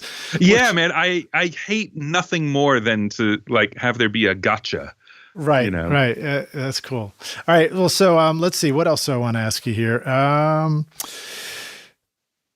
Okay, this one, you may have sort of touched on this a little bit before, but my question is, do you ever find yourself struggling with mixing between the way you think it's supposed to be done versus following your instinct and just doing what feels cool? You talked a little bit about that with this, knowing that the chorus is right because it feels right. But is there more that you want to say between your own struggles between when you think something's supposed to be done a certain way to be done right versus it just feels good? Yeah. I mean, I might be kidding myself, but I don't think I ever think about like how I think it's supposed to be done. It's more that I get this idea in my head about how it should be able to turn out, and I just cannot make it do it. Like there should be a moment that's total goosebumps, and instead it's just kind of cool. And like, well, but that's not as awesome as I wanted this to be. And so I will fight that and really, I mean, I'm struggling on a mix right now with that, where the mix sounds really cool and I think it's awesome, but I think it should make you cry in certain spots. And I'm not doing that. And I can't figure out where I've gone wrong. And so that happens a lot. But that how you're supposed to do it is, I don't think there is a how you're supposed to do it in terms of a technical, like, okay, you should use this to do that or whatever. None of that matters at all, I think. No, but I think that's insightful to hear you just talking about, your own feelings about working on something and saying, this is where my idea of where it should be is, and this is where it is now, and sort of balancing those two things. Yeah, and it's really difficult and really super depressing sometimes. I know. We don't have to go into this, but of course, there's the discussion of mixes are never really finished; they're just abandoned. Yeah, and I'm sure we've all talked about that lots. Oh shoot, I just had a thought, and hopefully it'll come back to me here in a sec. But I know what it was. It was. Would you like to comment at all about the your presentation at Oxford, which was wonderful, and that's the video to go to watch to really understand this, but just reminding the Rockstars that this idea of you have control of things only in that moment when they're sort of in your computer and you're mixing it, but once it leaves the speakers, it's out of your hands. That was something you talked about at Oxford. Would you like to share that a little bit? Yeah, I mean, the catchphrase is the only thing that matters is what comes out of the speakers. But then there are a million different ways to interpret it. But the one you're talking about, I think what that really means is you can't need to make any excuses for the mix. Yeah. You talk specifically about mixing, because you only get to tell people who are physically in the room with you why the snare's really distracting and shitty. Like once you hit play, nobody cares what you said before. They just listen to it, and they might think the snare is absolutely fine, or they might agree that the snare is really terrible and distracting from the song, but then that mix can't be done. And this is the idea, going back to how do you know when a mix is done? There can't be anything left that you would make an excuse for. And the way I like to describe it is, before you send a mix to somebody who isn't going to come in the room with you, you write an email to say, hey, the mix is up. And that email starts off really long, like, hey, and the chorus isn't jumping quite the way I thought it would, but I think that's something to do with the way that the drums were tracked and the bass part's a little weird. And you have to keep deleting all of those things out of the email, because you've either taken care of them or decided that they're either fine the way they are, or there's absolutely nothing you can do, so it must have been intentional. And then you get to the point where the email says, hey, man, there's a mix. And that's it. Then that's how you know it's ready to send. Well, I think we're all familiar with that, playing a mix for somebody else and immediately making an excuse. Oh, this is just a rough. We didn't really finish this one yet, but, anyway. And it's just a reminder. It's like that doesn't have any effect other than to distract people, or maybe set them up for disliking it to begin with. But, yeah. But I feel like you just reminded us that they kind of don't give a shit. They're going to listen for what they're listening for. They're just going to decide whether or not they like the singer. Yeah. To begin with. And you can't, like, there are a lot of times if you're mixing for a young band or whatever, they're not going to have a really great idea. I mean, every once in a while, there are people like the guys in Kaleo. I mean, that was their first record, and they knew exactly what they wanted. Exactly. It was super painstaking, which is great, because I love people who actually know what they want. But there are a lot of bands, they don't know exactly what they want, and they might be like, oh, yeah, it sounds cool. If you just tell them it sounds cool. But the flip side of that is you don't want to just sort of get away with something. You don't want to say, man, this mix is not really happening, but these guys don't know anything anyway, so they'll probably think it's cool, and be done with it. Like, it doesn't matter like if it sounds good or not, but if it doesn't feel good, you just shouldn't play it for anybody until it does. Yeah, indeed. Well, I mean, and I think there are times where I guess I'll just spin it back on your email analogy. I like that you're describing whether it's actually done or whether it's sort of figuratively done, but writing down all these things that you think are problems with it, and then just like maybe just trying to address them all. If you addressed them, that's all there is left to do about it. Yeah. And you can delete it from that list. Yeah, exactly. You've got to get to the point where you're okay with somebody listening to the mix. And it might be once you get the comments back from them that you can then say, man, I was thinking exactly the same thing, and here's what I was struggling with, and what do you think, or whatever. But you can't have to list them before they listen. Yeah, yeah. All right, well, so now let me ask you, just generally speaking, do you have any great stories about working with the Duke Spirit? That was some very cool sounding stuff. Yeah, that was a lot of fun. I'm basically, I don't remember what project it was that made one of their managers want me to mix some stuff, but I mixed 2 songs on Neptune. And then we had talked about me possibly doing a record with them, but I was still living in LA and they were London based. And then they decided they wanted to make a particular kind of record. And it didn't make sense for me to come over and do it. And then I got an email from the band saying, hey, man, we've tracked a bunch of stuff and we're really not sure what we've got. And would you have a look at it and things like that? And so I started having to listen, and I felt like there was stuff that, I don't know, like it was cool, but it didn't really fit the band. Like, one of the things about the Duke Spirit to me is I saw them live and they are badass. Nice. They are such a great band to see live. Leela is an absolute star.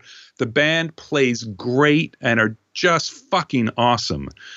And this stuff didn't feel like the band. So while we were going to figure out what to do, they said, well, we're going to come to LA because we've got to finish the record anyway, so we can finish it with you. And I just said, well, while we're waiting to see like if there's a budget and what you want to do, let's just set up and do some tracking at my place and see how it goes.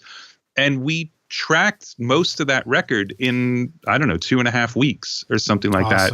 In my studio, which was not big enough to do it. And what was great is that Ollie was playing drums out in my little tiny drum room. And then the rest of the band was just in the control room. The control room was big because it was a mixing room. So Leela was just on a mic at the back of the room. And the rest of the guys were playing DIs, or there would be an amp that was stuffed literally in a closet, not an amp closet, just a closet with a 57 on it. And that's the way we tracked the record. And we had just had the speakers cranked. No one in the control room was wearing headphones. And poor Ollie, like, we'd finish a take and we'd all be excited and be talking about it. And then we'd hear this voice come over the drum mics like, hey, guys, so how was that? And because he couldn't hear us, and I'd forget to put the talk back on. But it was awesome. It was a lot like the Weezer session in a way. Just, I mean, I've never thought about it before, but it was just this super live band playing together kind of thing. And that's like the way most of the record went. You just immersed yourself within the band as you're working on it too, which is a fun experience. Oh yeah. I mean, that's the best thing about producing is you get to be in the band for a bit. Yeah. I sort of had to think about what it is that I really want to do. I mean, I just turned 50 this year, and I'm at that stage of my life where I'm like, well, what do you really want to do, Lidge?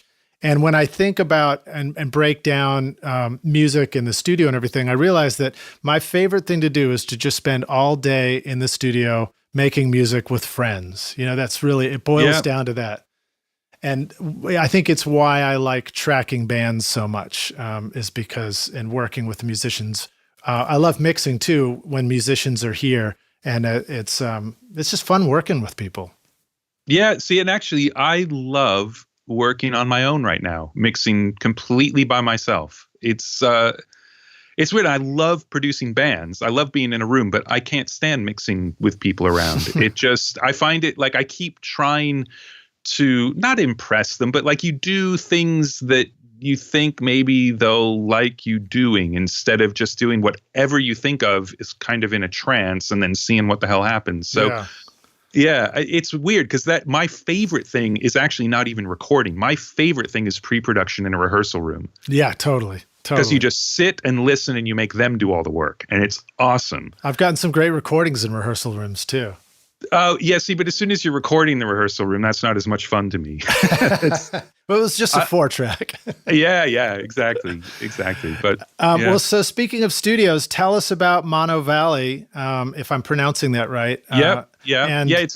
It's a really funny, it's a coincidental name because I thought it was Mono Valley, but it's the river Mono, which is Monnow, and it's a river that flows through Wales and right on the border of England and Wales, and it comes and dumps into the Severn River, and so it's it's just a river, and it's Mono Valley is the valley the studio is in. So anyway, it's a studio that's been around for a very long time. Like a lot of Bohemian Rhapsody was written there. It was the writing room that was attached to Rockfield, which was the recording studio. It was owned by the same family and things. Wow. And then they split up and it became its own commercial studio in its own right. I think 40 years ago or something like that. So anyway, I mixed a record there and then I tracked a record there and I worked there, and the live room is amazing. It's a great, great live room and very versatile. It's sort of 3 live rooms that go from dead to live to super live. And you can completely close off the dead ones. So I've tracked 6-piece bands in there with the drums in the middle, bass player sitting near the drummer, and then everybody else in the dead room with their amps blaring. And it's been really, really cool. And anyway, I'm making this a much longer answer than it needs to be. No, it's all right. But so when I worked there, they had an SSL, and the SSL was kind of on its way out. It was just old. It needed a lot of love. And the very first time I worked there, I said, man, we should put my Neve in here, kind of as a joke. And nice. I'm really good friends with the owner. And so we talked about it for years and years. And then once I stopped mixing on the console, I needed to do something with it. And I thought, well, great, I'll take all of this amazing recording gear. It's the best recording gear ever made, as far as I'm concerned. And it needs to go in a studio. So I'll find a studio that's got the space, but doesn't have the gear necessarily, who wants to partner. And I probably investigated over 100 studios in the States, and nobody was in a position to do it because you need to have this very weird knife's edge to your business where you make enough money that you could afford to pay a bit to have somebody else's gear in. Mm-hmm. But you don't make so much money that you wouldn't change anything. And most of the studios that probably could have benefited from it the most, they just couldn't afford it. There was no way that they could say this chunk of the monthly income is already spoken for. They needed every single penny they got just to stay afloat because of how the studio economics are. And it just worked out that Mono Valley needed to do something about the SSL, and the timing worked out perfectly. And so it was like that room was built for the Neve. It fits perfectly. It sounds way better in the control room, just monitoring wise, than it did with the SSL because the console is like a couple feet further forward. Yeah. So anyway, well, that's good. And it's an 8068, right? Yeah, it's a double 8068. So it's 64 inputs, which is, that's a lot. Yeah. It's just ridiculous. But it's also, when I had it in LA, it was L-shaped because I couldn't fit it kind of end to end. So it's the first time I ever even saw the console put end to end. And it's amazing. It's this 12-foot long Neve, which that's cool. The kind of thing that made me want to do it in the first place. Yeah. You walk into that room and say, I want to do that. So now it's still a commercial studio. I'm probably producing a record in August where I'll go down there and track because I managed to book the time. But if they'd already been busy, then I wouldn't have been able to use it. So it's a commercial studio. Anybody can book it, but it's got my console. It's got all my outboard gear, all my microphones, all my guitar pedals, most of my instruments. My MIDI Moog is there, my Rhodes and my Whirly, like all that stuff that I used to surround myself with in LA is now down there, and it gets used every day. And the best part is when I know the people who make a record there and I get to talk to them afterwards and they have the same experience I do there, where it's like, man, every time I push up a fader, it just sounds great and I just am happy. That's cool. That's cool. I believe it was a 8068, a Neve 8068 that was in Studio A at the first studio I interned at right here in East Nashville, Woodland Studios. And I remember hearing that console for the first time. I was just like, good God, this sounds so amazing. And I think it might have been Frank Zappa's old mobile live console. Oh, right. Yeah. I mean, it's a great sort of time in the Neve development because it was still a series of console where you could put the modules that are in there, the 33 102s, that is basically a 1084. So it's still the end of that 10 series console, but it was after people actually had started doing more multi-track production. So you have 8 sends and you have 16 buses, and it's not very limited. You know, it's an inline console, so it's super flexible, which is great for mixing, but it still has that sound. But before they went to the 8108 and then to the Vs and onward. And I seem to remember it had bigger knobs on it, like big blue knobs for pans. Yeah, exactly. Like yeah. It's the same size knobs as 1073s. So all the EQ are those knobs, and the pan. The monitor level is that size, and then there's one smaller knob for all the EQ. I mean, all the sends. And but all that stuff. We can still agree that big knobs is kind of a good thing in life, right? Absolutely. Okay, great. In every sense of the expression. I noticed that Yamaha and S10s were listed on there, and I wondered what you're using to mix on. What do you like? Do you have any comments on monitors for mixing? Yeah, I mean, I mix. My speakers are Tannoy SRM10Bs. I've just owned them forever. And at one point, they got really tired, like the cones were worn out, and I didn't realize you could recone them because I knew if you blew them up, you could never get parts for the crossovers and things. It was all custom and the drivers themselves, but I didn't realize you could recone, and they just started sounding bad to me, and I went to NS10s for a little while, and I hated it. I just never got to terms with it. Half of my mixes would sound amazing, and half of them would have horrible problems in the low mids, and I could never tell which mix was which until I heard it somewhere else, and like, oh, right, that's horrible, and have to go sort it out. So I love my Tannoys. I actually mix in headphones a ton just because logistically it's easier for me to do that than to get in front of my speakers. And I just use Sony MDR 7506s. Oh, nice. I know those well. Which a lot of people hate. They're really bright, but I'm just used to them. And I don't know, they seem to make sense with the Tannoys. They are bright, but they're relatively flat. And the best part is I can really hear low end in them. You sort of feel the low end the same way you do out of speakers. So that's all I use. Those NS10s that are at Mono Valley are my pair that I never use anymore. I remember watching Dave Pensato on a video talk about mixing with earbuds because, in this day and age, people are often listening on earbuds. And he said it helped also to be aware of panning and stereo field issues that are going to need to translate that way that you might not hear the same in speakers, which I thought was insightful. The only part of it I kind of disagree with is doing it because people are going to listen that way, because you would never check a mix on like earbuds that aren't really in all the way or with one in your friend's ear. Like it's if you're going to mix on earbuds, you're going to close couple them, hopefully you've got ones that actually go into the ear canal and you can actually hear low end and things like that. But what is great about it is, first of all, the stereo image, obviously, because they're on your ears. But it's also balanced. It's why back in the day, everybody had Oratones, small speakers, because you can't get distracted by the fact that you think the kick drum sounds awesome. When you listen on tiny little speakers, you actually just listen to the balance. So for me, it wasn't even a way like, oh, it's easier to hear that stuff on there. It's a way to force yourself to listen to it. So it's that changing perspective again. It's why having multiple sets of speakers or listening in mono every once in a while, it forces you to listen to things other than the great audiophile genius that you are, with your drum sounds. And I just haven't, but I've tried some earbuds. So when I'm traveling, I'm even more compact, but I just can't find anywhere I can really feel the low end properly yet. So you do trust the low end coming from the Tannoys, then? Those were the ones you might go back to really get a feel for the low end?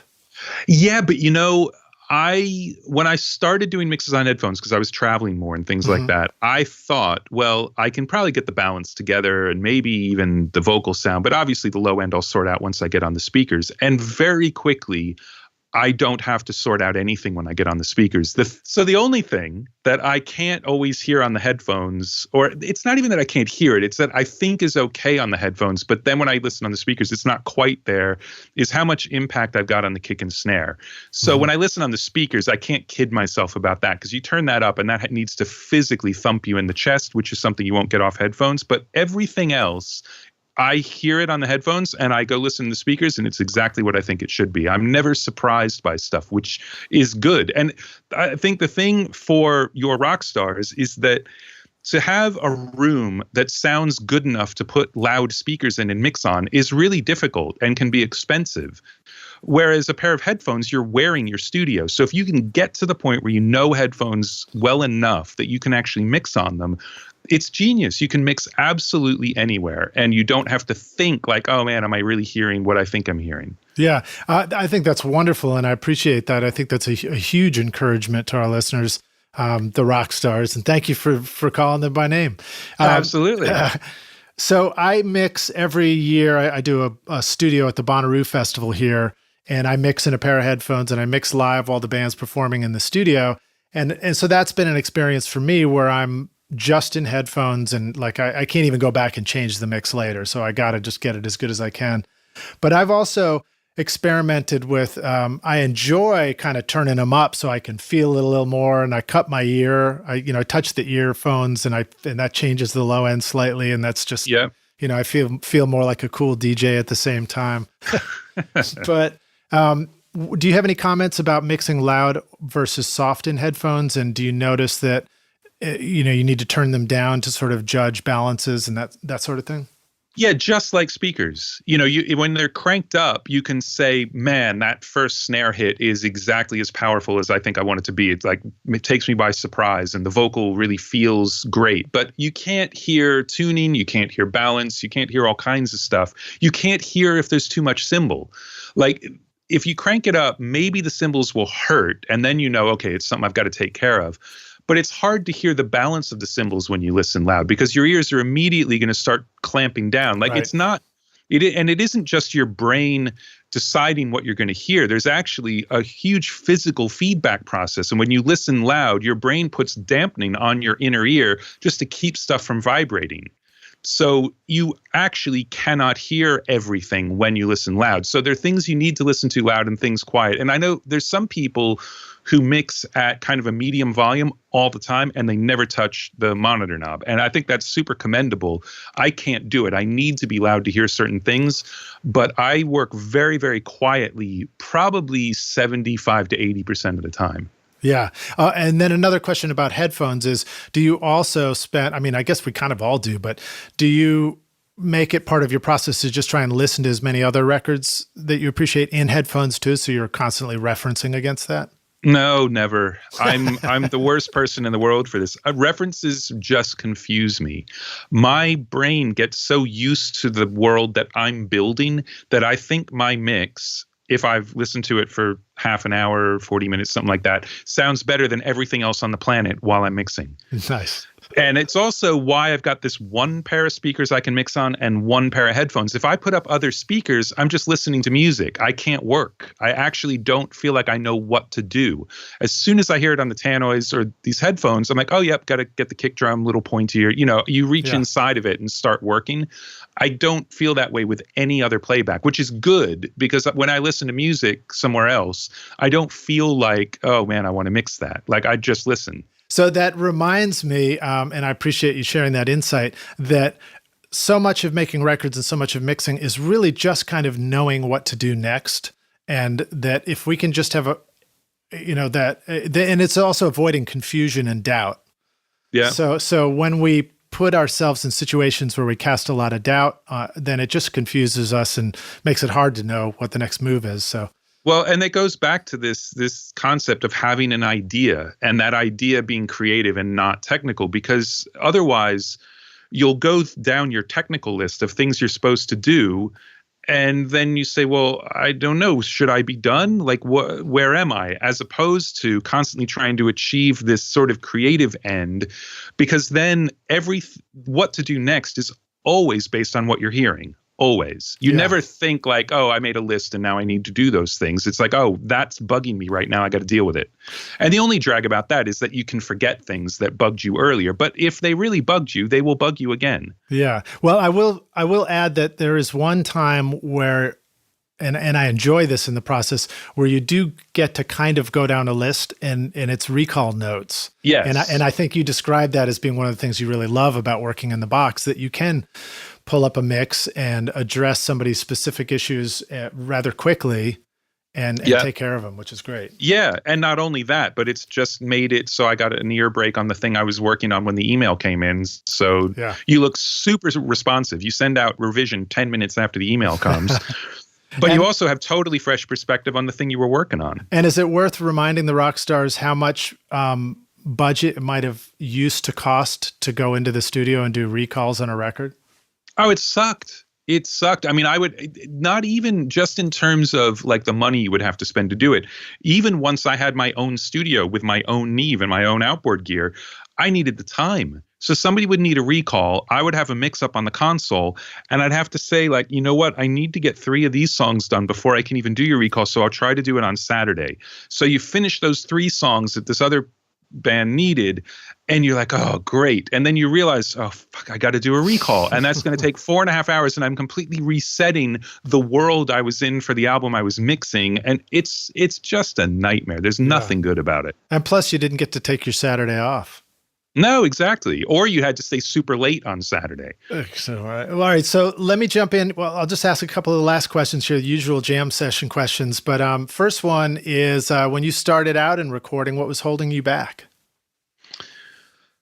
I don't know. I think I don't know that anything was holding me back in a way. I mean, I was super lucky with my career path. Like I had decent work. Like I worked for a manufacturer and that got me work because I knew how to run that manufacturer's equipment and it was expensive. And was that, Synclavier? Yeah, exactly. That was the Synclavier. So that got me onto some projects and got me into the touring and things like that. I mean, but the things that held me back from being better at it were all the things we've just talked about today, just having ideas about how I was going to do something before I did it. And that made me so biased against thinking that it could fail that you sort of deal with stuff that's not great. And also just you need practice. You need to learn how to listen and then how to turn knobs to make the thing you want to hear happen. I mean, there's some people who seem to be able to do it from birth. Like Neil Avron was at University of Miami when I was there. Amazing producer, mixer, engineer. And his stuff sounded like released records from the second I met him, like unbelievable. Whereas my stuff was that usual muddy, boxy mess that it is when you start off. So there are some people who seem to be able to sonically do it right away, but it took me years to be able to actually make stuff sound okay. Yeah, I don't know if I can comment on how my mixes are today, but I certainly know that they weren't that great to begin with. Yeah. So now I know that for you, you'd already described this, but the transition from the, mixing on a console to in the box, and we don't have to go into those specifics, but just that the challenge of making a transition like that was a huge one. And you really described it to us because it involved like finding a studio to put the gear in, all kinds of major decisions. What about, what you felt like was holding you back to make a huge shift like that, and any advice about helping us make it through a huge shift ourselves? Yeah, I mean, the only thing that was holding me back was fear. It was this idea that I wouldn't actually be any good without the gear. And I'd already decided I was going to do it because I had to do it. I physically couldn't keep mixes on the console as long as people wanted me to. And I was turning down work. You'd have to say, no, I cannot do that project because I know this is going to be at least 3 weeks because these people are terrible at getting back to me. And it would suck both financially and creatively. So, but it was just getting over the fact that it was the gear doing the mix. And the way I got over it was I was going to go actually have lunch with Chad Blake. I think told this story a million times. He's probably sick of me telling it, but I had this like list of questions in my head about, hey man, how do you deal with this in the box? How do you deal? Because he'd been mixing in the box for 5 or 6 years already at that point. Wow, interesting. And while we were driving over there, I just it's one of those moments where your brain figures stuff out and said, look, the only answer you need to any of these questions is the fact that he's doing it. That's it. Yeah. His records sound good and he's doing it. And there's nothing specific he's going to be able to tell you. Just like there's nothing specific I can tell you about which plugin to use and how to set it.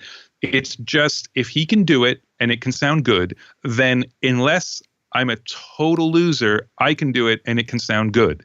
And the best part about that was it removed my excuses. And that's, I think, the biggest thing for people starting out is you feel like it doesn't sound good because I don't have this plugin or I don't have this gear. And like I've heard people say that the only reason I can mix in the box is because everything I mix is recorded so well. And I find that to be wrong, but also it's kind of insulting. It's like, well, so I can't do it if it's not well recorded. Well, how about all the stuff I've mixed that isn't well recorded? There's quite a bit of it.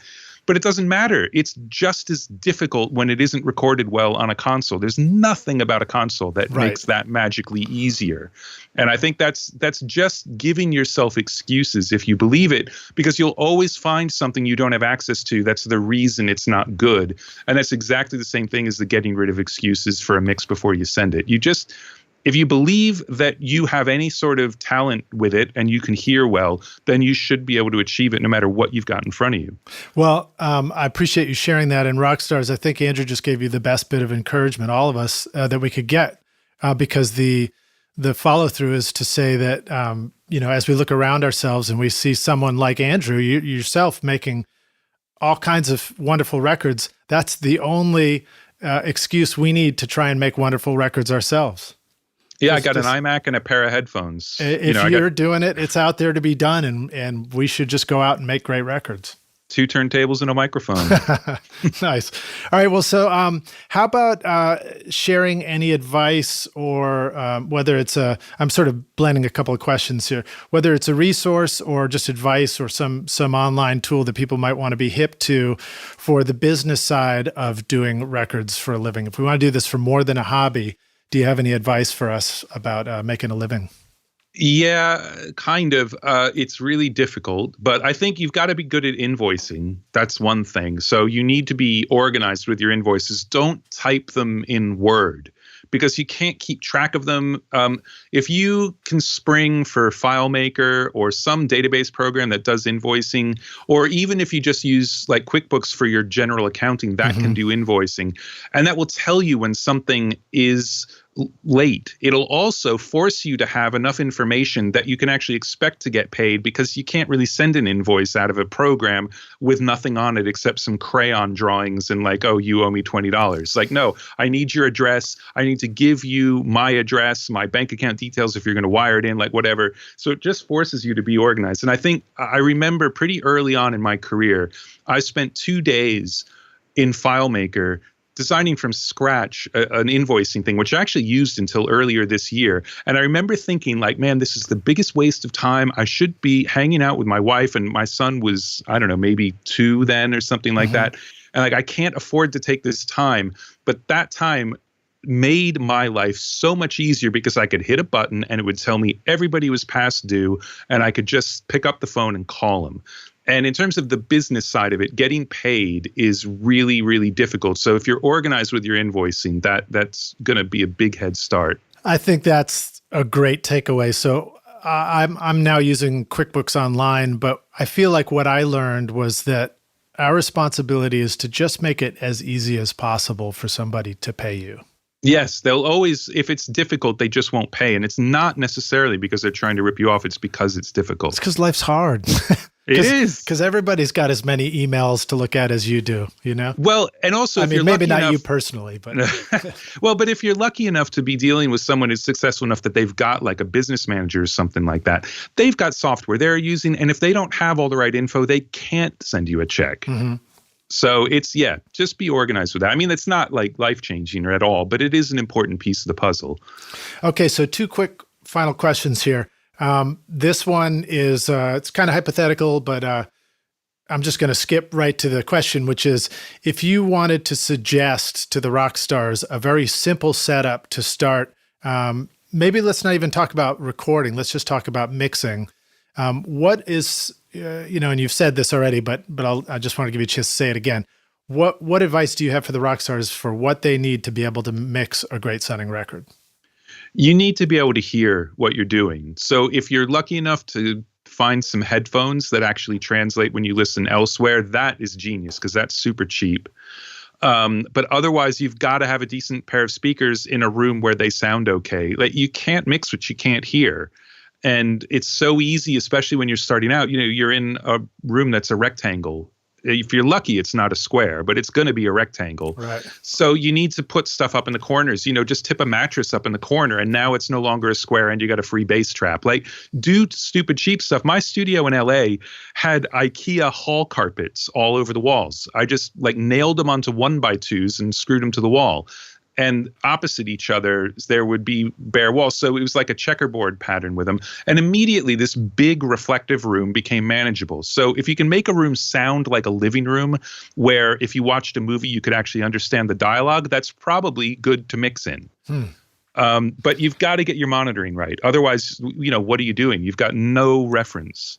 Now, do we need a $50,000 Pro Tools rig or something to mix with?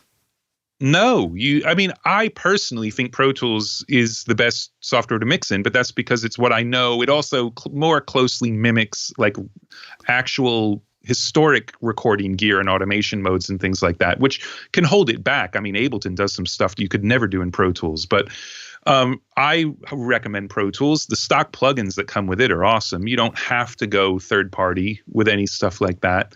But yeah, any of the DAWs are advanced enough that you could mix in them at this point, I'm sure. But as far as we've seen racks of interfaces and big, powerful computers and stuff. Yeah, I guess where I'm headed is I'm sort of hoping you'll remind us that a laptop and a pair of headphones is kind of the only reason I've got an iMac Pro now is because my laptop, which is what I mixed on for the last 5 years, couldn't keep up with a couple of plugins that I really like that are just CPU hogs. Mm-hmm. So I'll get an iMac instead. And I actually hate that it's not portable. My rig for years has been, since I moved in the box, the very first day I moved in the box, it's been a laptop.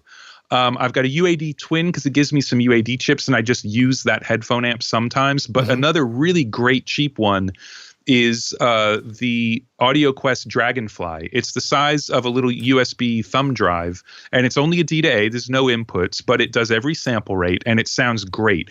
Don't use the built-in headphone output on the laptop, though, because they really don't sound good. It makes it much more difficult because not only is the frequency response kind of weird, the dynamic response isn't so great. Transients don't make it through because it's all a little bit underpowered. Okay. But the Dragonfly, I think it's less than $200. It might even be $100 now from Amazon, and it sounds great. And you don't need any special drivers for it. It just works. Just set it as the output from Pro Tools or whatever. Does it plug into the USB jack? Yeah, and it's standard USB. So you'll need a dongle if you've got one of the newer computers. But yeah, it's just USB. I think it's USB 2. It might not even be 3. So that's very cool. And I you may have taken it for granted, but for us to hear you even just say, hey, by the way, don't just use the built-in output on your laptop. The laptop's great, but get a little thing for your headphones. Those are huge insights.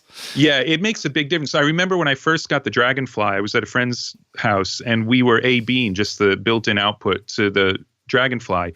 And whenever you're A-Bing something, you like to be able to say, oh, well, the low mids are better. And the mids, you find frequency ranges to talk about. Mm-hmm. Absolutely every frequency was better with the Dragonfly. It was like you had a brick wall between you and the speakers with the built-in output, and you just took the wall away when you put the Dragonfly on. Very cool. Night and day, and cheap and self-powered, and so it'll just run off the battery. It's awesome. Very cool. All right, so this question pops to mind. You're mobile, you got headphones, you got a laptop, you can kind of go anywhere, as long as you got a full battery on your computer, you might be able to just walk anywhere. Are there some favorite places you enjoy mixing? Are many places? Do you like to go sit out in the sun? Do you go down by the river, the Mono River, and sit by the bubbling brook and mix?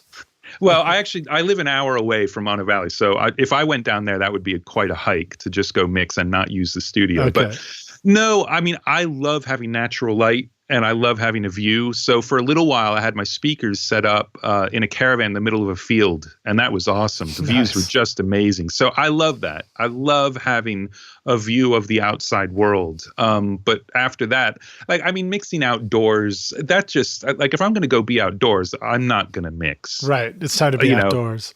Yeah, exactly. So I love having a picture of it so that I remember why I want to finish. Standing or sitting? Do you have any preferences about? Do you find yourself enjoying being able to get up out of the chair and stand or move around when you're working? No, I sit all the time and I slump and it's terrible. I got bad posture. I've even got one of those kneeling chairs and it's great, but I usually am not sitting in it properly. But no, I just sit and work. Yeah, I don't. Even when I mix on the console, I wanted to sit. I know there are a lot of people who love the energy of standing up and pushing the faders around, but I just found it distracting. Like, because pushing the faders with your fingers, if you're using a control surface, you're on a console, you don't do 12 dB moves. You're doing a couple of dB here and there. And I feel like if I'm standing up, I don't have enough control over my hands. Like I want to rest the heel of my hand on the console, at which point I might as well be sitting down. Nice. Okay. So, all right, cool. Yeah. Well, you seem to be in good health. So whatever you're doing sounds like the right thing to be doing. Oh, you don't know what it's like in here. All right. So here's the last question. This one is hypothetical, but we're going to take the Wayback Machine, the Wayback Studio Machine, and you're going to go back in time and find young Andrew and tap yourself on the shoulder. You turn around and you're, what are you doing here, dude with the beard and long curly hair? And you say, well, I've come back to give you this one bit of advice. Here's the single most important thing you need to know to be a rock star of the studio yourself one day. What advice would you give yourself if you could? It's got to be that nothing matters except what comes out of the speakers. And I say it a lot, so it sounds like a catchphrase to me, and I'm sort of embarrassed when I say it, but that's it. That's all there is. Well, right on. Well, I look forward to hearing this interview come out of the speakers. Me too. Andrew, thank you so much for joining us on Recording Studio Rockstars. What an absolute honor and pleasure to have you here. And thank you for sharing so much insight and so much teaching. I mean, I know you're just incredibly generous with all the teaching you do everywhere, but we appreciate you being here. Thanks, Lidge. It's a lot of fun. Can you let the Rockstars know how and where they can find you online to learn more about you? If you learn to spell my last name properly, you find me. It's that simple. I mean, my manager's got a website with discography and things like that. That's Frank McDonough. It's mcdman.com, I think. And yeah, if you just search for my name spelled right, there aren't that many of us in the world. So I come up pretty close to the top. Scheps. Exactly. Well done. Well done. Well, thank you again. And Rockstars, I want to remind you that, of course, I'll also have links in the show notes. If you're on your mobile device, just click through and I'll include a YouTube playlist and Spotify playlist so you can listen to more of Andrew's records. And if you're on your computer, just go to rsrockstars.com and then search for Andrew and spell his last name Scheps correctly, and it'll take you right to the blog post. Thanks so much for listening. Andrew, thank you for being here with us. I look forward to meeting you again in person sometime soon. Thanks, man. Cheers, man. All right, bye. Thanks so much for listening to Recording Studio Rockstars. If you enjoyed the show and want to help make it better, please leave a rating and review on iTunes to help reach more people. You can click directly over to iTunes or go to recordingstudiorockstars.com/review for an easy explanation. And if you want more free content, all you have to do is text RS Rockstars to 33444. Again, that's RS Rockstars to 33444, and I'll keep you in the loop with articles, videos, and podcast updates.